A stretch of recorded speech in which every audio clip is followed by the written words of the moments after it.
Allahu Akbar.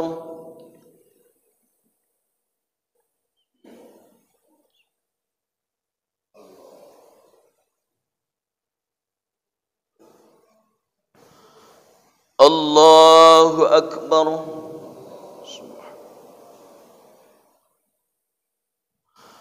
Allahu Akbar.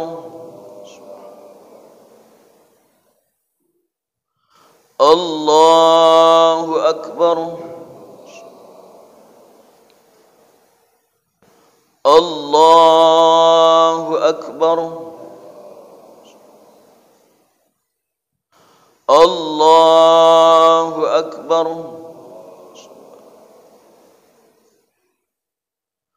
Allahu Akbar. Allahu Akbar.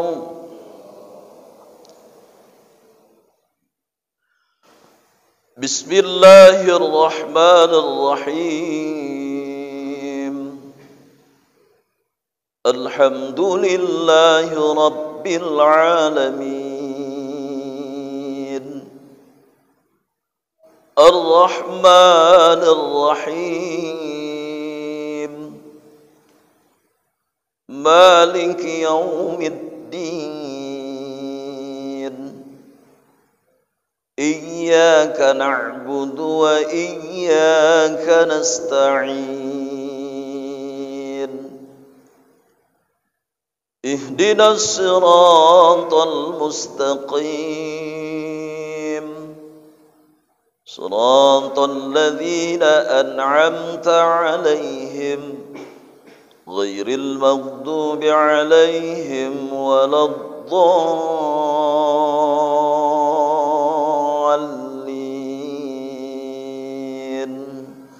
Amin.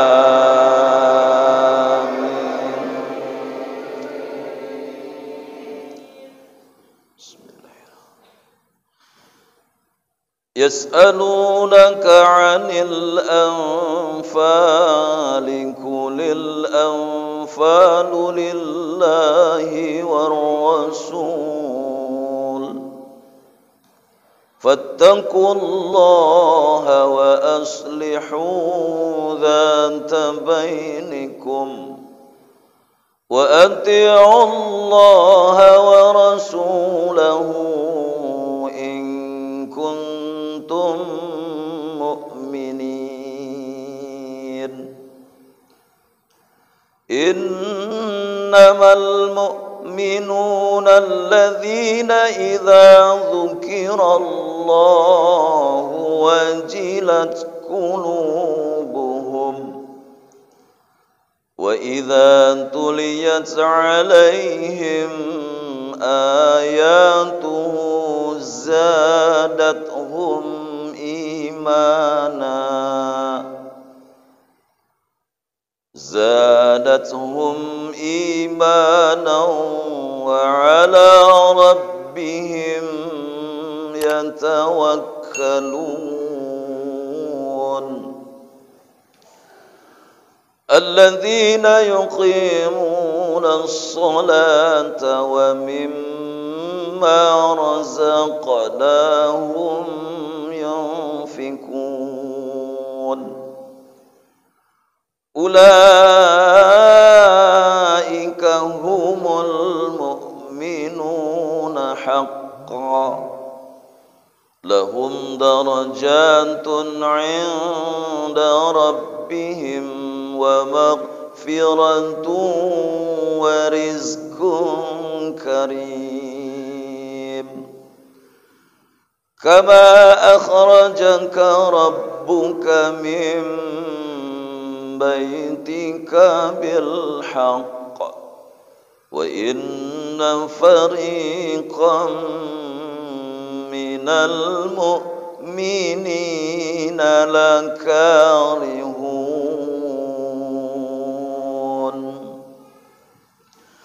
الله أكبر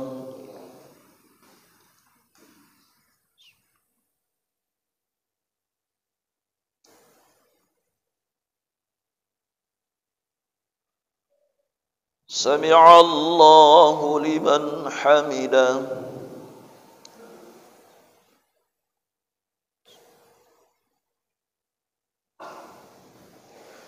الله أكبر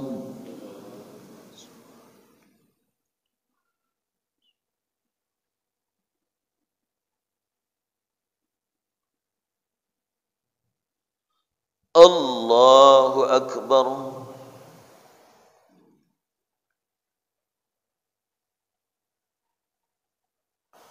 الله أكبر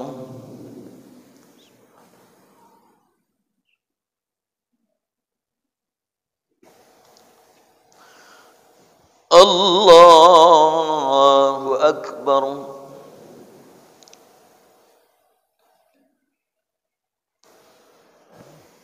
الله أكبر سبحان الله الله أكبر سبحان الله أكبر الله أكبر الله أكبر بسم الله الرحمن الرحيم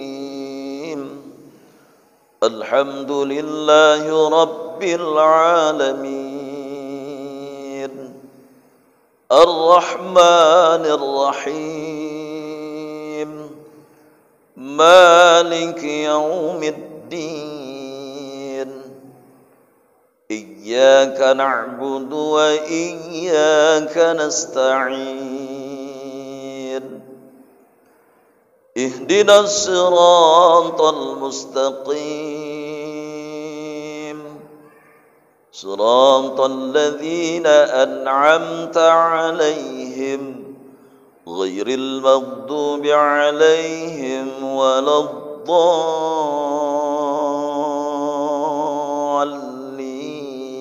الضالين آمين بسم الله الرحمن الرحيم إنا أعطيناك الكوثر فصل لربك وانهر إن شانئك هو الأبتر الله أكبر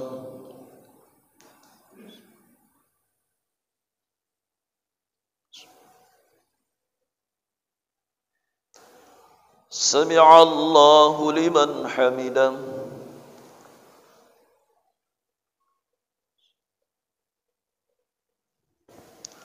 الله أكبر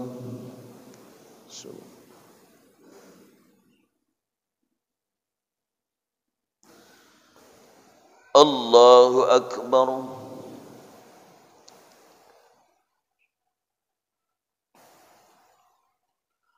الله أكبر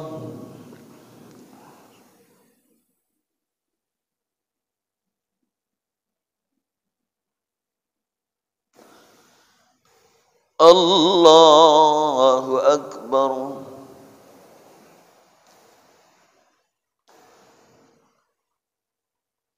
السلام عليكم ورحمة الله Assalamu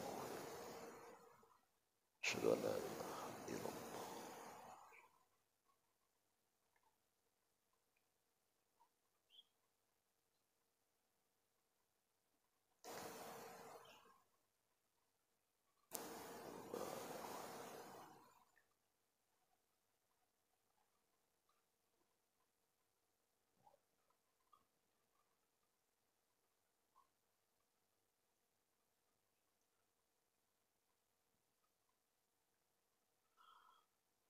Assalamualaikum warahmatullahi wabarakatuh. Assalamualaikum warahmatullahi wabarakatuh.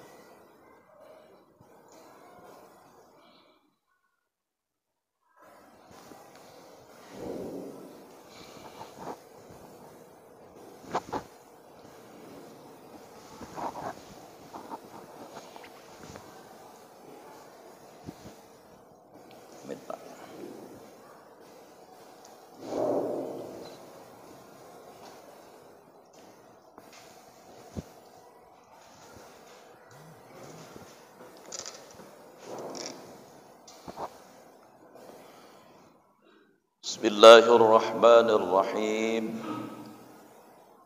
Assalamualaikum warahmatullahi wabarakatuh. Allahu akbar. Allahu akbar. Allahu akbar. Allahu akbar. Allahu akbar. Allahu akbar kabira walhamdulillahi katsira wa subhanallahi bukratan wa asila. La ilaha illallah wahdah sadaqa wa'dah wa nasara 'abdah wa a'azza jundahu wa hazamal ahzaba wahdah. La ilaha illallah wallahu akbar walillahil hamd. Alhamdulillahi rabbil alamin. An'ama ala kulli muslimin wal muslimat bi ni'matil islam, bi ni'matil iman, bi ni'matil Qur'an, bi ni'matil adha. Ahmaduhu subhanahu yad'u ila daris salam. Ashhadu an la ilaha illallah wahdahu la syarika lah. Huwallazi arsala rasulahu bil huda wa dinil haqq liyuzhirahu 'alad dini kullihi walau karihal musyrikun. Wa asyhadu anna sayyidana Muhammadan 'abduhu wa rasuluh rahmatan lil alamin alladzi la nabiyya ba'da hatta yaumil qiyamah. Allahumma salli ala Muhammad wa ala alihi wa sahbihi rasulillahi ajma'in. Faya ayuhal muslimuna wal muslimat rahimakumullah, ittaqullaha haqqa tuqatih wa la tamutunna illa wa antum muslimun. Ya ayyuhalladzina amanu lima taquluna ma la taf'alun, kabura maqtan indallahi an taqulu ma la taf'alun. Faqala Allah Ta'ala fil Qur'anil Azim, a'udzu billahi as-sami'il 'alim minasy syaithanir rajim. Bismillahirrahmanirrahim. Inna a'tainakal kautsar fashalli li rabbika wanhar. Inna syadi'aka huwal abtar. Sadaqallahul azim. Allahu akbar. Allahu akbar. Allahu akbar walillahil hamd. Alhamdulillah, puja dan puji syukur kita kepada Allah Subhanahu wa ta'ala. Allah sampai dengan pagi yang cerah ini, yang sangat sejuk, masih memberikan kita berbagai nikmat, sehat, kesempatan, terutamalah nikmat Islam dan iman. Dua nikmat ini adalah tidak bisa diukur dengan uang. Dua nikmat ini tidak bisa diukur dengan jabatan. Sehingga dua nikmat ini adalah saringan yang paling halus pada ruhiyah kita dalam memfilter berbagai persoalan hidup dan kehidupan kita. Semoga Allah Subhanahu wa ta'ala memberikan kita istiqomah dalam keimanan, istiqomah dalam keislaman. Summastaqamu tatanazzalu alaihimul malaika. Orang-orang yang istiqomah dengan imannya, maka tatanazzalu alaihimul malaika, Allah akan mengirim kepada mereka itu malaikat-malaikat yang tak tampak pada mata mereka. Seraya malaikat itu mengatakan, alla takhafu wa la tahzanu, jangan kalian takut, jangan kalian bersedih dengan persoalan-persoalan kehidupan ini. Summa jannatil lati, kemudian aku akan mengganti kalian atau memberikan kepada kalian jannatil lati kuntum tu'adin, memberikan kalian syurga kepada orang istiqomah dengan Islam dan imannya. Salat dan salam kepada Nabi Allah Rasulullah Muhammad sallallahu alaihi wasallam, seorang tokoh reformasi, perubah akhlak, perubah peradaban manusia, merubah kehidupan dunia, sehingga kita yakini bahwa risalah yang dibawa oleh Nabi kita, yaitu Islam ini yang kita sebut dengan Islam yang mulia mutakammil, Islam yang lengkap dan melengkapi, tidak ada lagi kekurangan dalam Islam. Sehingga jangan cari-cari kekurangan Islam ini. Yakinlah kita bahwa risalah yang dibawa oleh Nabi, tugas kita adalah sami'na wa ata'na, mengerjakan bagaimana risalah-risalah yang turun baik melalui Allah ataupun melalui Rasulullah Muhammad sallallahu alaihi wasallam. Allahu akbar, Allahu akbar, Allahu akbar, walillahil hamd. Jamaah salat Idul Adha rahimakumullah. Rangkaian Idul Adha diawali dengan rangkaian Idul Fitri. Apa sebab? Sesuai dengan maknanya bahwa Idul Fitri itu adalah Id artinya kembali, Fitri artinya fitrah. Sehingga orang-orang yang lepas dari tarbiyah Ramadan itu akan menjadi orang-orang yang memiliki identitas Idul Fitri, orang-orang yang kembali fitrah. Tentunya apa hubungan Idul Fitri dan Idul Adha? Maka orang-orang yang Idul Fitri insyaallah akan bisa mempersembahkan Idul Adha. Sesuai maknanya bahwa Id adalah kembali, Adha artinya adalah berkurban. Sehingga orang-orang yang fitrihlah, orang-orang yang fitrahlah, orang-orang yang bersihlah, maka orang-orang ini yang akan dengan ringan, akan dengan sangat semangat untuk melakukan Idul Adha, kembali berkurban di hari raya Idul Adha ini.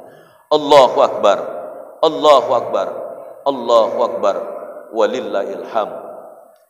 Pada hari ini bahwa jemaah haji kita juga sudah berkumpul dan mereka semua satu tujuan.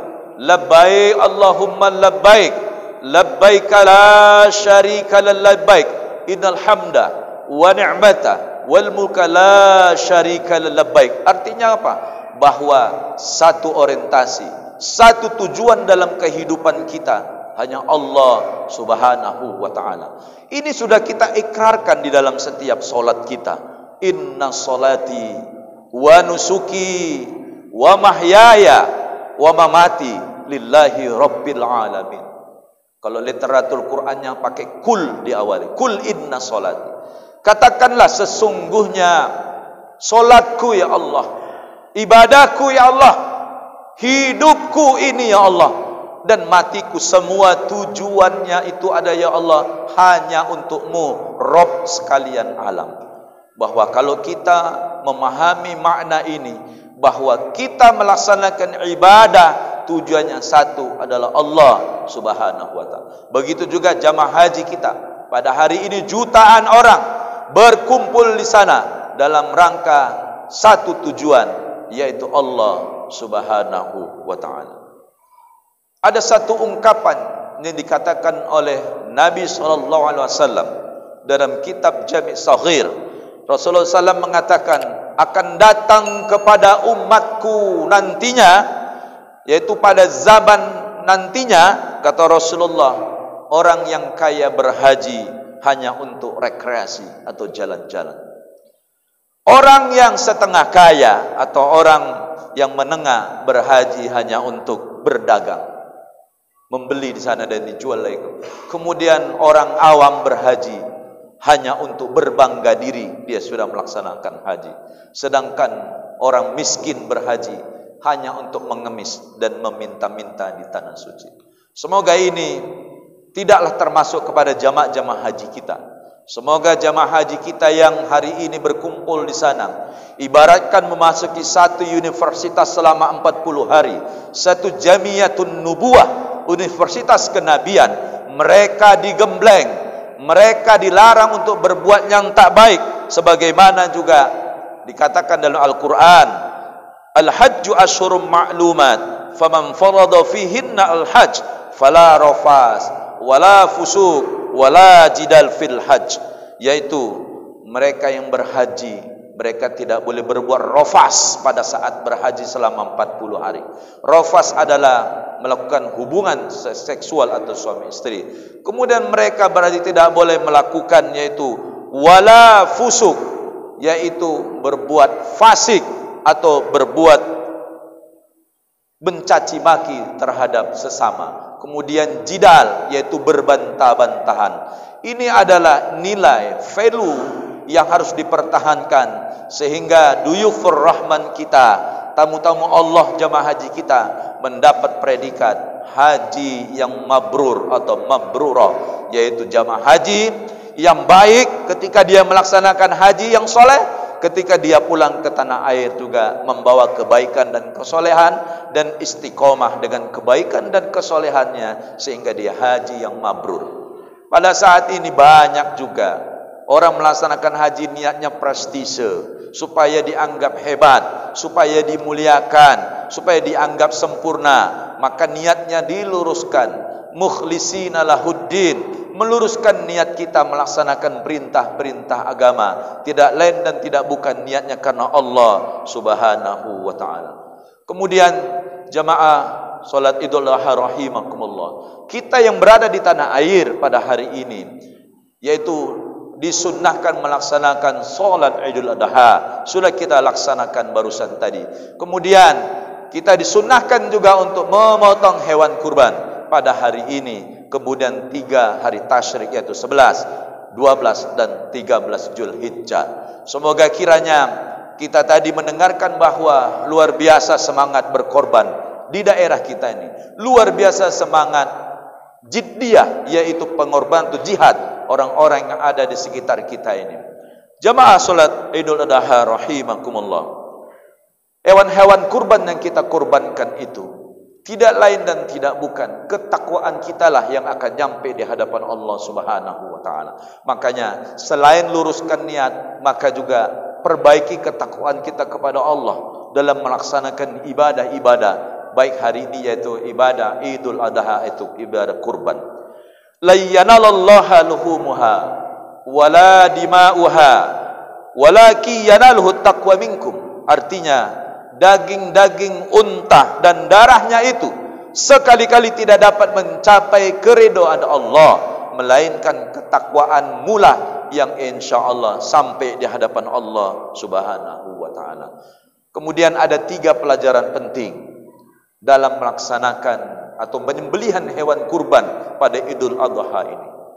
Yang pertama, bahwa pelaksanaan pemotongan hewan kurban yang diawali dulu, yang dicontohkan oleh Nabiullah, yaitu Ibrahim dan Ismail, itu merupakan simbol ketaatan maksimal di hadapan Allah Subhanahu wa ta'ala.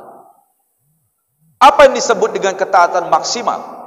Ketaatan kita kepada Allah, bukan saja menyerahkan harta kita, bukan saja menyerahkan keringat kita, menyerahkan waktu kita, bahkan menyerahkan nyawa ini untuk kepentingan agama Allah, untuk menegakkan agama Allah. Itu merupakan jihad atau merupakan ketaatan maksimal di hadapan Allah Subhanahu wa ta'ala. Allahu Akbar, Allahu Akbar, Allahu Akbar, walillahil hamd. Kita lihat bagaimana kisah, begitu miris kita mendengarkan kisah ini, begitu sedih, bahwa ketika Ibrahim bermimpi diperintahkan Allah untuk menyembelih anaknya, bahwa kita tahu bahwa anaknya ini anak semata wayang yang didapatkan dari Hajar, dan dia mendapatkan anak ini cukup lama, sudah kondisi usia tua renta, sehingga ini anak yang sangat disayangi. Tapi ketika mimpi pertama, sungkan sekali Ibrahim menceritakan kepada anaknya, bahkan kepada istrinya. Apalagi seorang ibu sangat sayang kepada anak satu-satu yang dia kandung selama 9 bulan. Mimpi kedua dia tahan lagi. Ketika mimpi yang ketiga kalinya, dia coba menyampaikan hal ini kepada anaknya. Di dalam Al-Quran juga Allah abadikan dari Al-Quran surah Asy-Syafaat ayat 102. Falamma balagha ma'sya'ya qala ya bunayya. Bahasa Ibrahim sangat sayang sekali sama anaknya. Ya bunayya, wahai anak kesayanganku. Dia mengatakan kepada anaknya, inni ara fil manam anni adzbahuka fanzur madza tara. Aku bermimpi wahai anakku. Di dalam mimpi aku diperintahkan Allah untuk menyembelihmu anakku. Bagaimana menurut pendapatmu wahai anakku?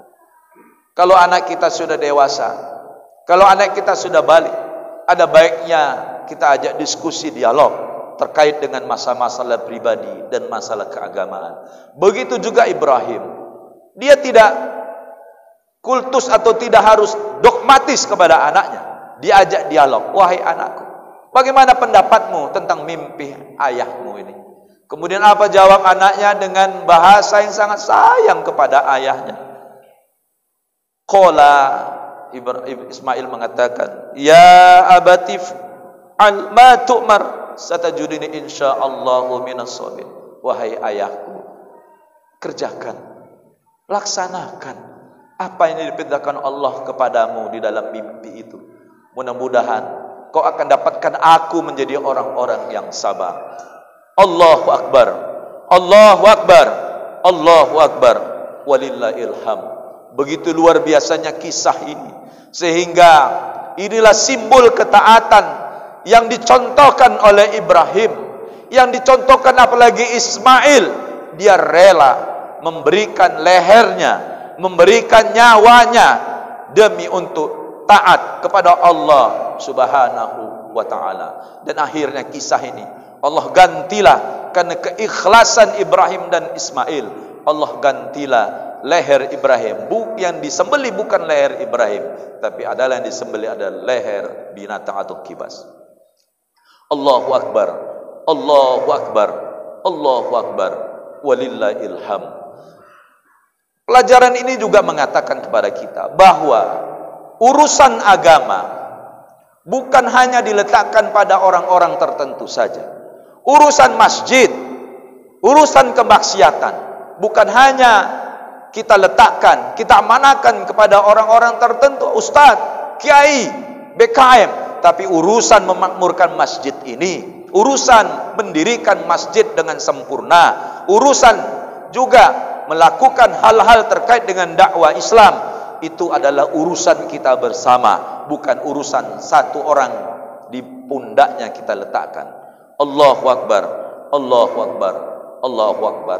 Kalaulah Ibrahim, ya, dia bisa dan Ismail memberikan pengorbanan kepada Allah dengan jiwa dan raganya, Apa yang sudah kita korbankan untuk kemaslahatan umat di daerah kita? Apakah yang sudah kita korbankan untuk kemakmuran masjid? Apa yang kita korbankan untuk kejayaan Islam ini?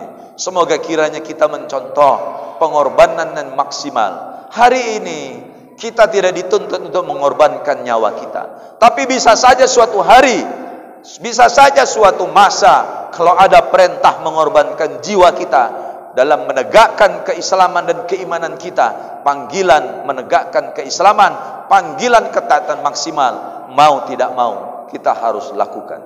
Allahu Akbar, Allahu Akbar, Allahu Akbar, walillahil hamd.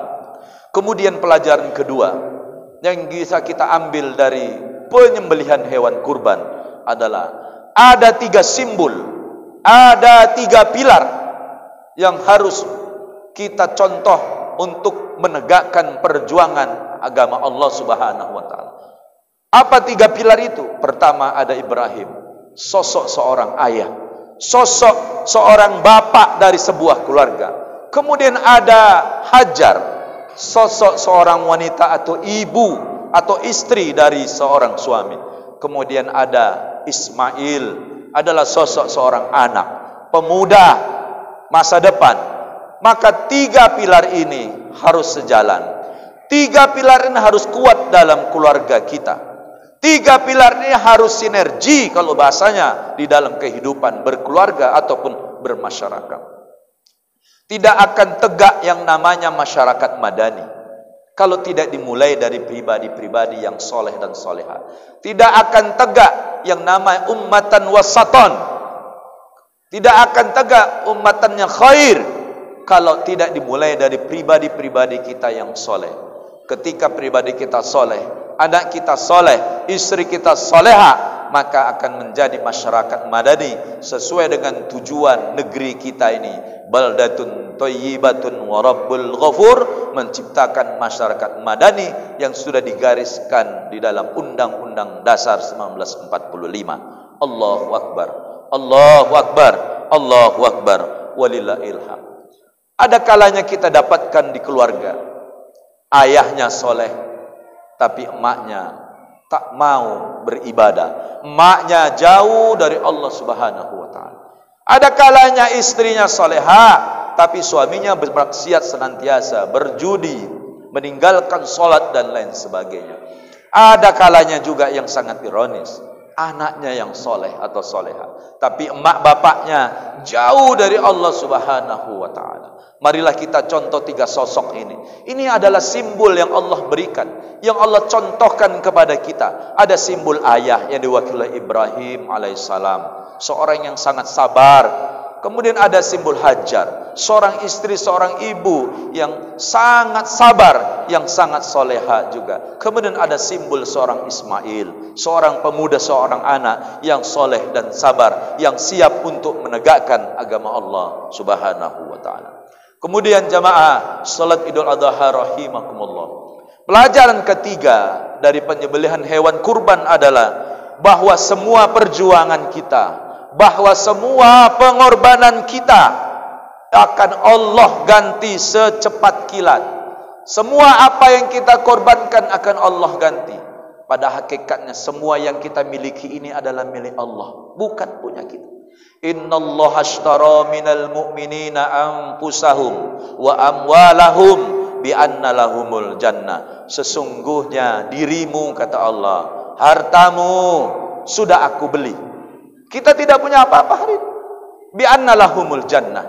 Allah akan menggantinya dengan surga. Artinya bahwa kita ini zero, menjadi orang yang nol. Bagaimana kita zero, mampu berjuang, mampu menegakkan agama kita, sehingga menjadi seorang zero to hero, menjadi orang yang nol, akhirnya menjadi orang yang pahlawan atau orang-orang pejuang di jalan Allah Subhanahu wa ta'ala.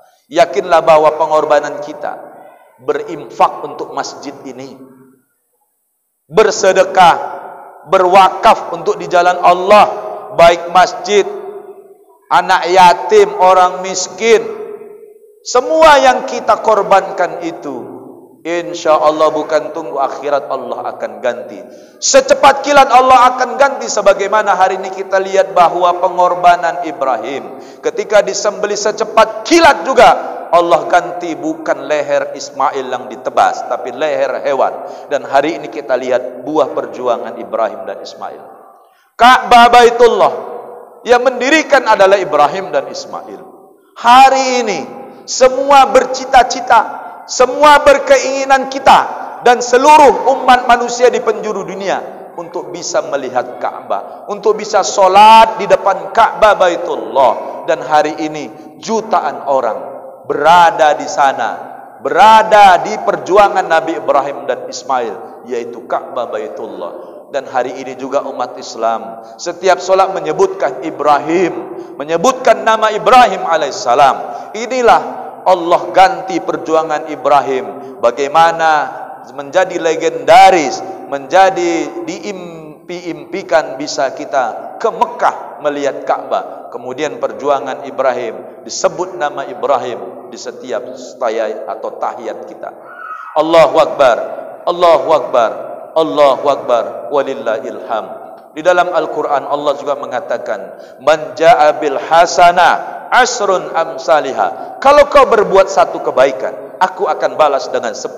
Artinya bahwa apa yang kita korbankan, bapak dan ibu sekalian berkorban, yaitu ikut dalam rangka hewan kurban, membayar 2 juta atau 2.200.000. Jangan takut hitung-hitung rugi, cuman dapat daging 3 kilo, beli di pasar paling cuman 400.000. Yakinlah bahwa pengorbanan kita akan Allah ganti secepat kilat, bahwa pengorbanan kita Allah akan ganti minimal 10 kali lipat. Man ja'a bil hasanah asrun amsalihah wa man ja'a bis sayyi'at. Dan barang siapa berbuat maksiat dan dosa 1, Allah balas bukan 10 melainkan 1. In asantum asantum li anfusikum wala in asatum pala. Sesungguhnya kalau kau berbuat baik kepada orang lain, kalau kau bersedekah, berinfak, berwakaf, maka kau sesungguhnya berbuat baik kepada diri kalian sendiri. Dan juga sebaliknya, ketika kalian berbuat jahat, berbuat zalim kepada orang lain, sesungguhnya kalian berbuat jahat dan zalim kepada diri kalian sendiri. Semoga kiranya kita yang di tanah air, penyembelihan hewan kurban ini menguatkan 3 pelajaran tadi, yaitu bagaimana simbol ketaatan maksimal bisa kita wujudkan di dalam kehidupan kita. Kemudian 3 pilar di dalam keluarga kita harus kuat, ayah, ibu, dan anak. Kemudian juga semua pengorbanan kita, insya Allah, Allah akan ganti secepat kilat. Sebagaimana Allah abadikan perjuangan Ibrahim dan Ismail, yaitu dengan Ka'bah Baitullah. Kemudian ada 3 fungsi kurban. Yang pertama, kalau kita menyembelih kurban untuk kulluhu, untuk dimakan, boleh makan. Dan kita dilarang berpuasa pada hari ini dan 3 hari tasyrik, 11, 12 dan 13 Zulhijjah. Silakan makan. Makanya ini disebut hari raya besar, karena 4 hari dilarang berpuasa. Sedangkan hari raya Syawal hanya 1 hari kita dilarang, tidak boleh berpuasa. Kemudian tasaddaqu bihi, hewan-hewan kurban itu silakan disedekahkan, dibagikan. Jangan sampai ada yang dapat 2 dan 3, tapi ada yang tidak dapat. Orang kaya pun boleh, bukan hanya orang susah. Bahkan orang kafir di luar Islam juga boleh kita kasih kalau kita sudah mencukupi. Kemudian yang ketiga, waddakhiruhu, atau diawetkan. Artinya bahwa daging kurban tidak harus habis pada hari ini dan 3 hari tasyrik. Boleh diawetkan menghadapi musim-musim susah, musim paceklik, musim musibah dan lain sebagainya. Bahwa ada lembaga rumah zakat Indonesia juga melakukan itu. Daging kurban diawetkan dalam bentuk kornet, dimasukkan ke dalam kaleng-kaleng dan dikeluarkan ketika ada musibah-musibah, gempa, banjir, kemiskinan, kemelaratan dan lain sebagainya. Jadi silakan kita jamaah rahimakumullah, kita buat 3-4 hari ini seraya kita membesarkan asma Allah dengan memperbanyak takbir, tahmid dan tahlil selama 4 hari ini dan 3 hari raya tasyrik. Kemudian menyembelih hewan kurban dan kita makan bersama keluarga kita. Semoga kiranya apa-apa yang kita lakukan di hari raya Idul Adha ini Allah akan memberikan ganjaran berlipat ganda sebagaimana Allah memberikan kepada nabinya Ibrahim dan Ismail. Amin ya rabbal alamin. Fa'tabiru ya ulil absar la'allakum tuflihun.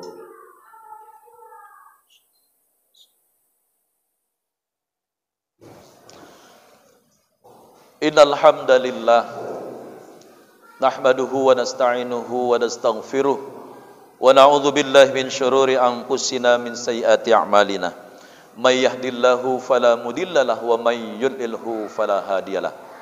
Asyhadu an la ilaha illallah wahdahu la syarikalah iyyahu na'budu wa iyyahu nasta'in ya dzal jalali wal ikram. Asyhadu anna Muhammadan abduhu wa rasuluh la nabiyya ba'da hatta yaumil qiyamah. Allahumma salli ala Muhammad wa ala alihi wa sahbihi rasulillahi ajma'in. Faya ayyuhal muslimuna wal muslimat rahimakumullah, ittaqullaha haqqa tuqatih wa la tamutunna illa wa antum muslimun. Allahu akbar, Allahu akbar, Allahu akbar, walillahil hamd. Faqala Allah Ta'ala innallaha wa malaikatahu yusalluna 'alan nabi ya ayyuhalladzina amanu sallu 'alaihi wa sallimu taslima. Marilah sebelum kita akhiri khutbah Idul Adha pada pagi yang mulia ini, yaitu di 10 Zulhijjah ini, kita bermunajat kepada Allah Subhanahu wa taala dengan mengangkat tangan kita ke atas. A'udzubillahi minasyaitonir rajim. Bismillahirrahmanirrahim. Alhamdulillahirabbil alamin. Wal aqibatu lil muttaqin wassalatu wassalamu ala asyrafil anbiya'i wal mursalin wa ala alihi wa sahbihi ajma'in. Allahumma ya Allah ya Rabb kami, pada pagi hari ini ya Allah, tepatnya di 10 Zulhijjah ini ya Allah, kami menadahkan tangan kami ke atas ini. Ini tandanya ya Allah, kami adalah hamba-Mu yang dhaif. Kami membutuhkan pertolongan nasrum minallah.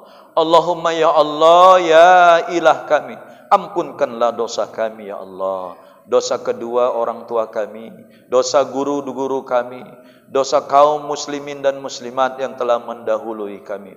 Allahumma ya Allah ya Rabb kami, jadikanlah kami, keluarga kami menjadi keluarga seperti keluarga Nabi Ibrahim dan Nabi Ismail, keluarga yang soleh dan soleha, keluarga yang mempunyai anak dan cucu yang soleh dan soleha, keluarga yang bisa menopang perjuangan dakwah menegakkan agama Allah Subhanahu wa taala.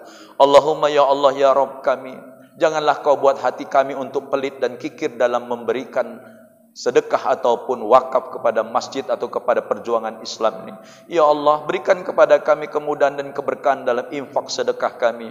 Allahumma ya Allah ya Rabb kami, kami sadar bahwa ada kemaksiatan, ada dosa, ada kezaliman yang sudah kami lakukan mungkin tanpa kami sadari ya Allah. Jangan Kau diamkan, jangan Kau biarkan ya Allah kami berbuat kezaliman dan dosa tersebut, dan nantinya kami akan menjadi orang-orang yang merugi. Allahumma ya Allah ya Rabb kami, qulil haqqu walau kana murran. Katakan ya Allah bahwa yang benar itu tetap benar ya Allah. Kuatkan hati kami, kuatkan perasaan kami, kuatkan jiwa raga kami melaksanakan kebenaran yang sudah di depan mata kami ya Allah. Ya Allah, tunjukkan pula kepada kami ya Allah bahwa yang salah itu dan batil itu tetap salah ya Allah di hadapan kami, dan kuatkanlah kami untuk menjauhi perbuatan maksiat dan dosa tersebut. Rabbana hablana min azwajina wa zuriyatina qurrata a'yuni waj'alna muttaqina imama. Allahumma inna da'ifun faqawwina wa inna zalilun fa'izzana wa inna faqirun faghna ya arhamar rahimin. Rabbana atina fid dunya hasanah wa fil akhirati hasanatan wa qina adzabannar. Subhana rabbika rabbil izzati amma yasifun, wassalamun alal mursalin, walhamdulillahi rabbil alamin. Assalamualaikum warahmatullahi wabarakatuh. Taqabbalallahu minkum minna wa minkum taqabbal ya karim. Allahumma shalli Allahu akbar, Allahu akbar, la ilaha illallah,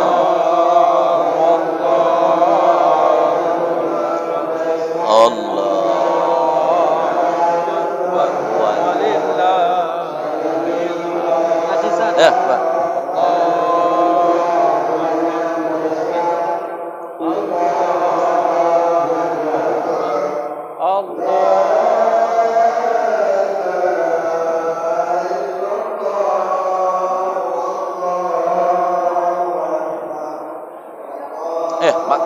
halus. Ya.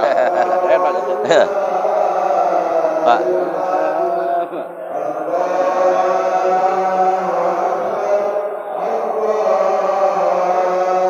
Pak Ustaz.